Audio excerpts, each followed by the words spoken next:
That's all I can do. Man, Attack on Titan, man. This iconic show 2 days ago, by the time of this recording, just came to an end, man. And like, I don't even know what to say, you know. This is a raw, unfiltered reaction. I'm just gonna be talking. I didn't plan a script for the first time ever. I remember it first came out, the anime at least, in 2013. 2013 is a pretty significant year for me because that is the moment where I left home from high school to go to college. So that was my start. That was really when I'd always had a love for anime, but that was really when, you know, I was away from my brother, I was away from a lot of my friends I grew up with, and a lot of the anime that I was getting into, it was a source of comfort, like in this new environment. And I remember I had these roommates and they were like, Lavelle, you gotta check out this anime, Attack on Titan. And up until that point, I had never watched anything that gory or violent. Like Kill Bill used to scare the F out of me even. I cut on this anime, I'm thinking it's gonna be like Dragon Ball Z or something. Man, when I saw people's heads getting cut off, blood, the Titans eating everybody on that first episode, it was like something about it just motivated you to like, you really wanted to find out what was going on. Who knew that would be the start of all of our 10-year obsessions with this show?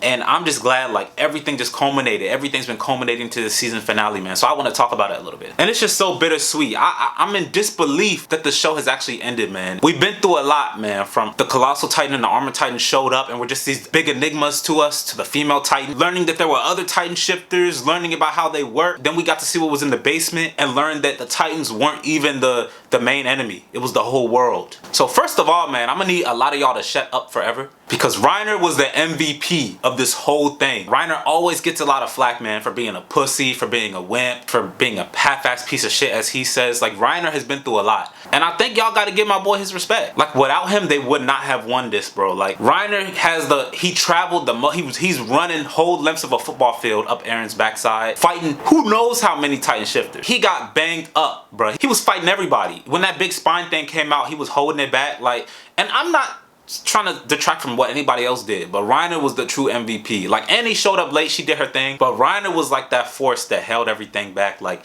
he was taking all the damage, bro. He was going in. So shit on Reiner all you want to. Without him, they would not have made it this far, which is crazy. Like, they would not have made it this far. So I got the chance to see it with a group of people. I went to this place called OS NYC. It's here in New York and Lower Manhattan, and it's like a little gaming lounge. It was pretty cool. They had a Attack on Titan watch party when it came out, and I knew coming into it, like, obviously there's gonna be a lot of talking, there's gonna be a lot of people. Most importantly, and I will get to this later, the music was amazing. I had to go back, actually, when I got home. I had to click around on some scenes and listen to the music to really hear. But they went in on the music. You already know they had the harmonious little girl singing, I think. That scene where Levi and Mikasa jumped down off of Fako at the end to take down Eren. The score was amazing, bro. Like, it just made you feel whenever they wanted to. They could manipulate your heartstrings with the music, man. So Attack on Titan, hands up, 100, like, music always going in. I don't care what nobody says, the music for Attack on Titan is always a win. It's always a win. Like, the score is amazing. The animation was lacking nowhere.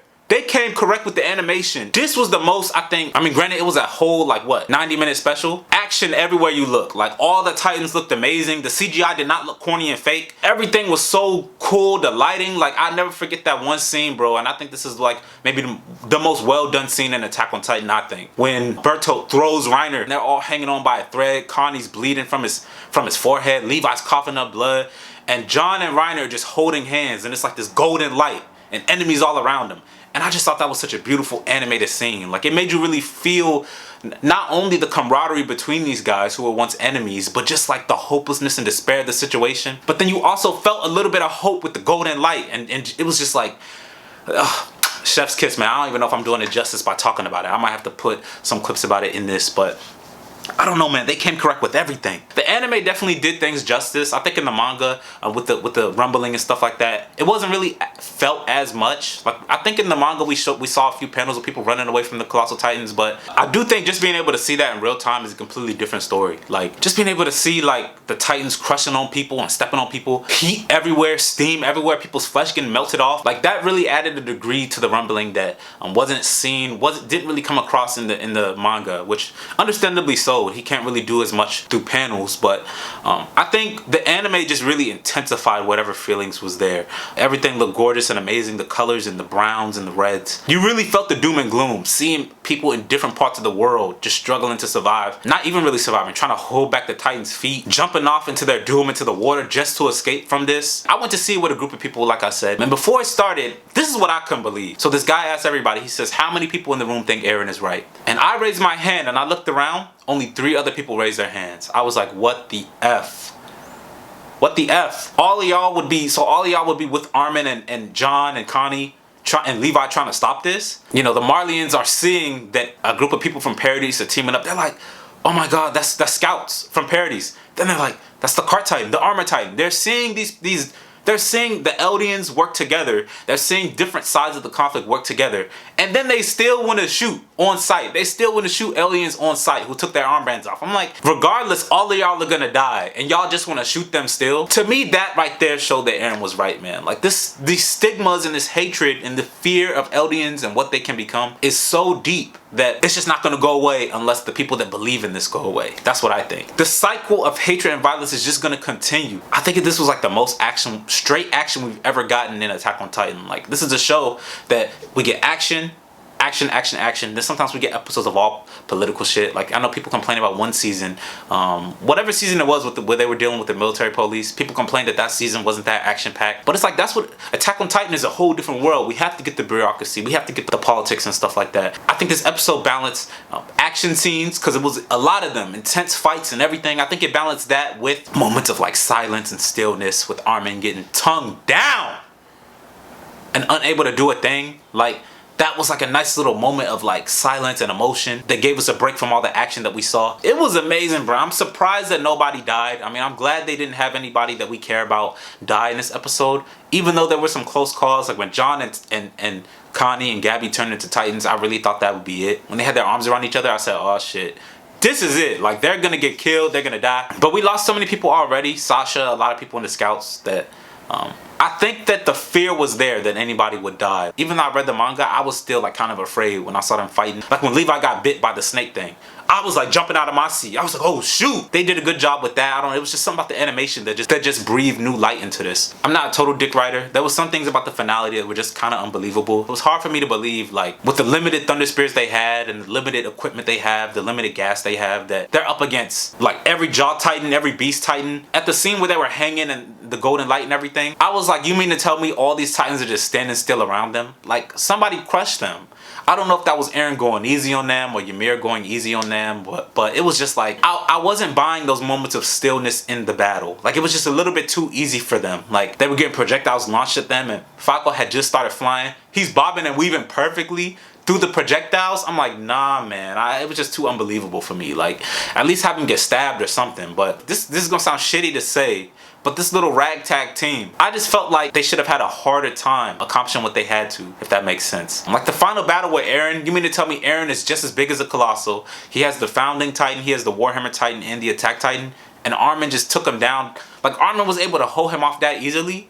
That should have been a repeat of when they were fighting in the little room when Eren fucked Armin up, knee to his stomach, knee to his face, everything. That should have been a repeat. I was like, how's Armin able to fight him that well? Like, you did not do no training in between that time and then. Like, to me, things just felt a little bit rushed. Like, I thought we were gonna get this amazing battle between Zeke and Levi, and this dude Zeke just popped out and he was literally like, hello, come kill me. Are you kidding me? Like, we've had 3 battles of Levi versus Zeke, and this is how it ends? Like, none of y'all really did anything. I thought we would see Levi do some cool Levi copters and stuff and dice Zeke up, and Zeke was gonna try, but it makes sense because Zeke's spirit was shattered in this moment. You know, he wanted to end what Eren was doing just as much. Like, he still fulfilled his father's wish of like helping to stop Eren. For that rivalry to have ended like this, the whole theater, when I was watching it, everybody was like, put some pants on. Like, I did not pay to come out here to see Zeke's butt cheeks like this, man. I did not pay to see this. How many times do we have to keep seeing Zeke naked? I think he was naked when we first saw him. Like, come on. But besides that, it did feel a little bit rushed. I think that's why things felt a little bit too easy for them. Like, you mean to tell me hundreds of Titan shifters, whether they were the spirits of them, which is one thing I was wondering, like, why, like, they were hanging back and not really on the prowl, on the offensive. Like, I just don't know, man. It just felt like a little bit too easy for them. Like, y'all should have been getting bombarded left and right and everything. But I guess, man, if you really think about it, these characters are some of the best of the best. Like, they're the new Levi squad pretty much. They've lived through like every major battle. None of these guys have skill issues. They were all some of the best in their graduating class. So it makes sense. Somebody next to me was like, why the hell are they fighting so well together? And I was like, it makes perfect sense. These guys, these characters, all of them, minus like, you know, Peak, and it explains why she did what she did as far as like being like, Eren's not my friend, fuck it, and she tried to like take Eren out in the beginning immediately. But like most of these characters, they fought alongside each other. They at one point they were all comrades, and even when they weren't comrades anymore, they all had a pretty good understanding of each other's abilities and powers. So it makes sense why they were all able to fight so well together, because if you really think about it, they had already been fighting together. It was just beautiful to see these characters become comrades once again. For a long time, Attack on Titan turned into almost Attack on Other Human, and now we finally went back to the roots of Attack on Titan, of seeing everybody work together to take down Titans. I think that's what we all came here to see. Levi, man, he'd been through the ringer. Like, I'm glad he's retiring and sitting his ass down. Is it just me, or are his legs always getting messed up? Like, every time that boy gets injured, it's always his foot. Like, man got his foot bit by the snake. Man's was sliding down the rock at the end, and then his leg just started spitting blood. I remember when he was fighting Kenny, I think he got shot in the leg a couple times. Like, that boy leg, man, always getting messed up. Like, that's the one thing. But it was good to see he survived everything. And I do think it was incredible too, at the very end, Levi sitting there and he sees all his comrades just saluting him. And it's like, all their sacrifices led for him to get to this moment. Like, Levi was the ace in the hole. I know Erwin used to be like, without Eren, there's no future in which we overtake the walls. But without Levi, there's no future at all. So it's just crazy that how everybody throughout the series had kind of sacrificed themselves for Levi. It's good to see that boy survived and that he's retired. It sucks that he's in a wheelchair now. I think it was super poetic to see that the two people that took down Eren at the end were two Ackermans. Like, and it just goes back to Levi. Like, that's one thing you gotta do, man. You gotta watch older episodes and you can really see Isayama had all this plan. When they first discovered Eren was a shifter and Levi stepped in and beat his ass, Levi was like, if he gets out of line, I'ma settle it. I'ma teach him a lesson. And that's exactly what happened. Levi was one of the last people to teach him that lesson. And at the same token, it was just so funny when they were like, he was like, Mikasa, do not make any rash movements. And you just remember that time where they were up against Annie, and that's the whole reason why Levi first got injured, because she let her emotions get ahead of her, man. So I don't know, man. It was like so many callbacks. These characters have changed so much, but then it was easy to see that they're all still who they were at their core, man. Like, and John really put in some work, flipping and stuff like Gabby Douglas. I couldn't believe it. Gabby with that damn rifle coming in clutch, and just seeing Levi holding her steady as she shot the rifle. Like, it was just crazy. All these characters are just like,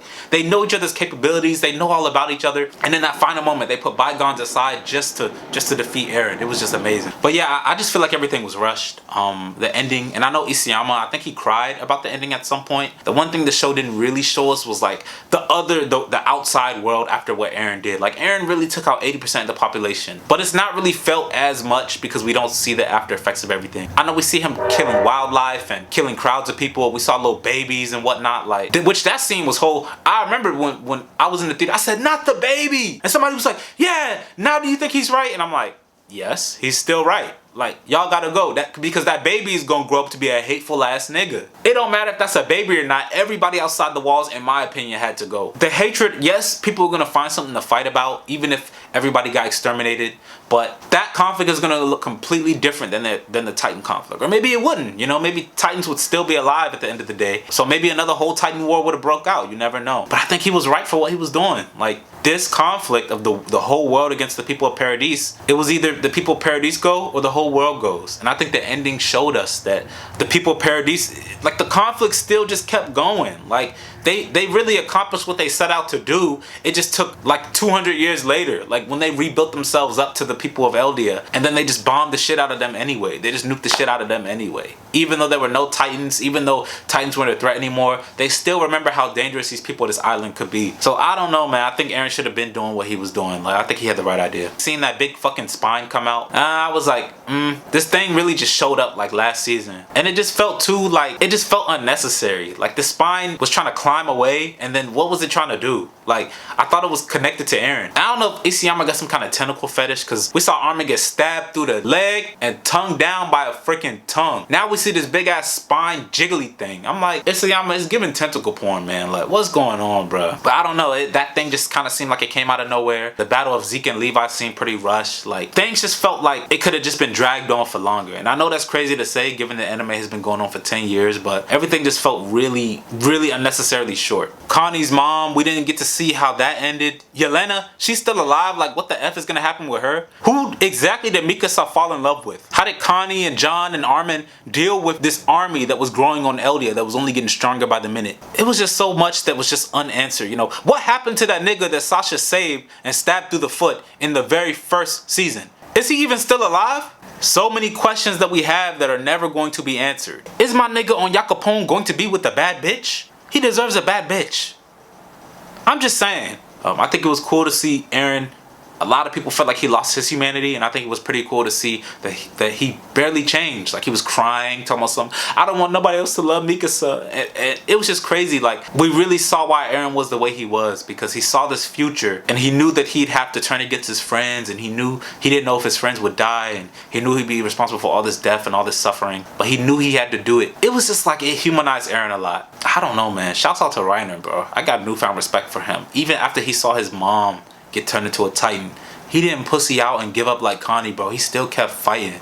I think it was nice to understand Ymir Fritz a little bit more, but I wasn't buying the whole thing of like, she loved the king. I don't think she loved that dude. If anything, it was a love that comes from fear, right? To me, it just showed how brainwashed she was. Like, she only saw herself as his instrument. I don't think it was like she loved him. Like, she had no fucking choice. She wanted connection. That's why every Eldian is connected through the coordinates. I didn't understand as well. They were like, oh, she's waiting for Mikasa, like she's waiting for... I guess that makes sense, because I think Attack on Titan starts out where Eren has this weird dream. He's like, and he's crying, and Mikasa runs up to him. So I think it was a nice little callback to that moment. In the first episode, he was waiting for Mikasa to catch up to him, and then in the last episode, he was waiting for Mikasa as well. I guess it makes sense, because both girls were kind of slaves to their love for this person, but I wasn't really buying that, man. It was like... that whole thing seemed kind of forced to me. I don't know. It was a little bit weird sitting with a lot of people and seeing Mikasa like kiss this decapitated head. Like, I'm like, yo, shouldn't Eren start decomposing soon? Like, she's kissing his dead head. Like, that was a little bit too much. Like I said, I think it was too easy. Like, how did Mikasa know that Eren was in the mouth? This man has the Warhammer Titan. He could have been anywhere. He could have been under the fucking ground if he wanted to.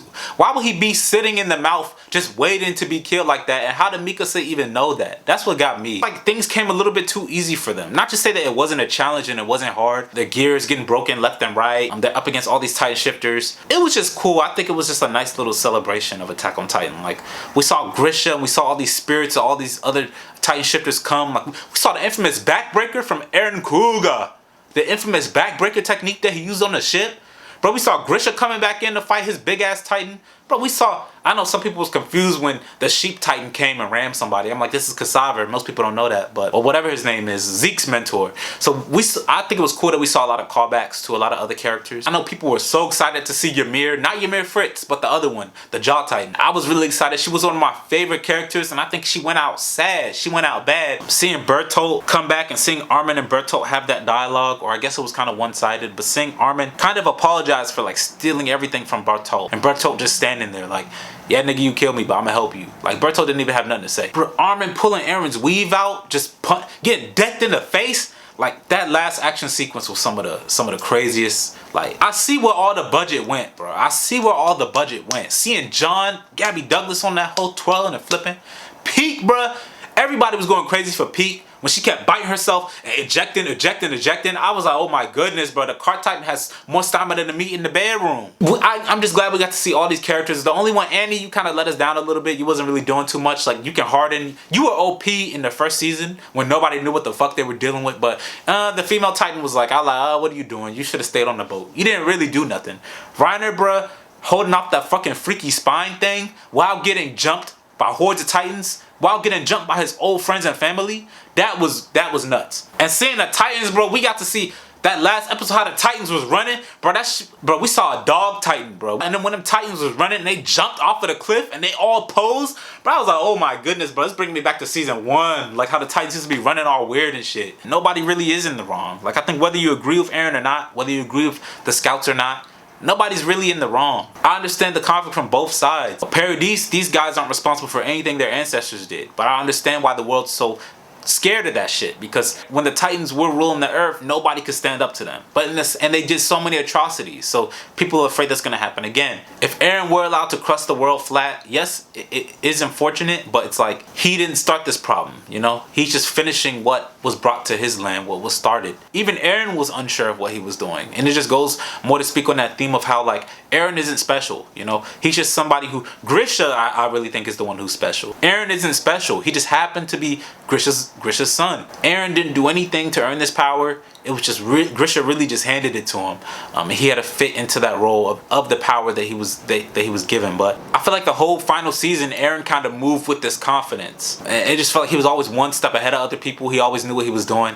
and it was just cool to see this insecure little side of him come back up. Like he's crying about Mikasa, and he's like, yeah, I killed all these people. Like maybe this was the only solution because I'm an idiot who just happened to get a hold of power. And it just goes to show how Eren, he doesn't really know what the F is going on. Like past, present, future is all colliding at the same moment, and this dude is in shambles too. He's waiting for somebody to save him, to come find him too. Nobody knew the solution to this. Even the one who had all the power. Even Ymir didn't know the solution. Nobody knew. I think he even said like he could see into the future, but not, you know, he couldn't see past his own death. It just makes you think, like I remember, and I'm not trying to get too, you know, crazy on this, but I just remember when Armin was like, Eren, this is not the way. And he said something along the lines of, exterminating either side isn't cool. We gotta just hope that one day we'll understand each other. And I remember that line, when I was watching it, everybody got really quiet. And you couldn't help but think of the conflict that's going on now. In a weird sense, Attack on Titan kind of mirrors that in a way. In this fictional show and in the real world, it's very similar in that these characters are fighting about things that happened a long time ago. People inherited these issues and inherited these problems and inherited these atrocities,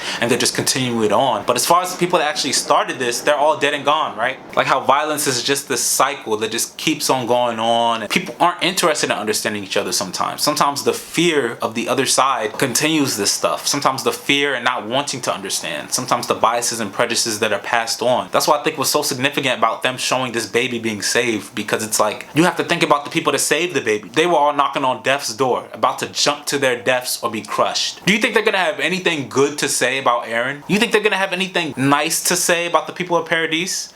The baby is just gonna inherit the terror of these people. The baby is just gonna inherit the hatred, and the baby's mom died.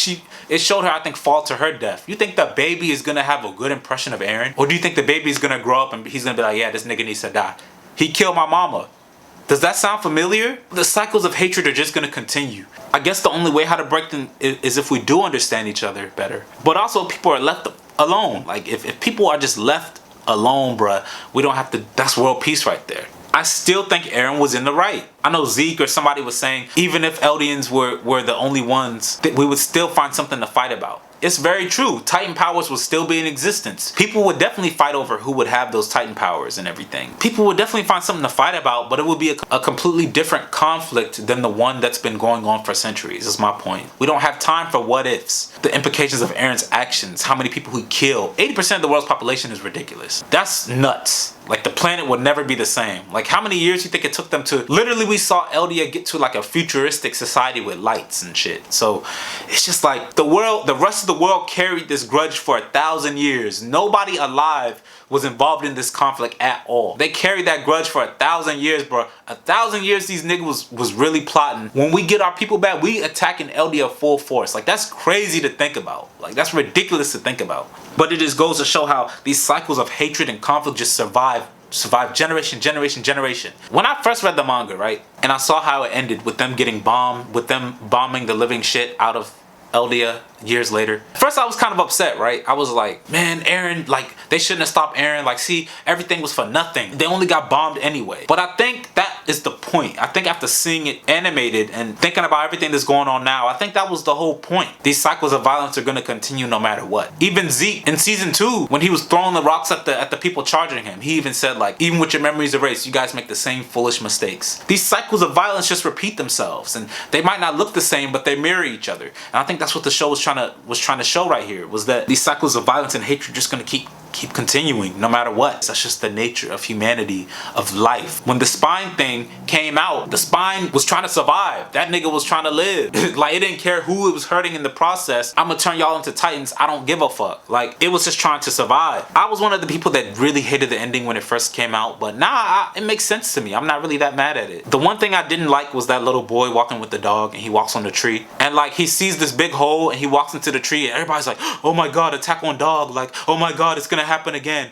I'm like, is it though? Because Eren is dead. The spine thing is dead. So if that boy does go in the tree and fall, what can possibly be in there to go into him? Like, that didn't really make sense. Like, I get what they were trying to do, but is there even anything in there to make the boy a titan? Like, you get what I'm saying? Like, it's just an empty cavern, right? Like, Eren has been dead for centuries. Like, his remains are gone. I don't see what possibly could be in there. I think that's why it ended. They're trying to tease that all cycles can be restarted, but I don't see how it even makes sense for the boy to even go in there and get Titan powers. Like, I don't even see how that would make any sense at all. So, who fucking knows though? They're clearly not going to continue it. I wish they would make a sequel, or at least go in depth about some of these other Titans. Like, we saw a lot of cool beast Titans. I would love to see how those Titans, like, I would love to see how the Snake Titan was fighting back in the day. Like, with some of the Warhammer Titans, I would love to see like an Attack on Titan retrospective, just to see how some of these Titans interacted in the past, like just to see the atrocities of the Great Titan War. I think that'd be amazing to see. Overall, man, that finale was amazing, bro. Like, some of the most, like, the ODM gear was probably one of the most creative weapons in all of fiction, and I mean that shit. And so it's sad that we won't be able to see people zipping all around and shit. That was just something that no other anime has. So you know, I'm farewell to Attack on Titan. I'm running out of things to say, but all you kids that just are gonna grow up having the whole series handed to you like that, they're gonna not have any gaps in their memory or nothing. Like, so spoiled ass brats. That's all I gotta say on that one. Attack on Titan, man, we're gonna miss you. Mikasa, stop kissing heads. Reiner, you are the big daddy king. Annie, you should have stayed asleep. Connie and John, I thought y'all would die. Gabby with the shot, you do not miss, Gabby. You do not miss. Peak, I don't know what to say about you. You're kind of a wild cannon, and your Titan looks ugly as shit. And Potato Girl, you really should not have died. Anyway, I'll see y'all guys later. My camera's about to die. Bye-bye. Eren Ymir は俺の敵じゃない。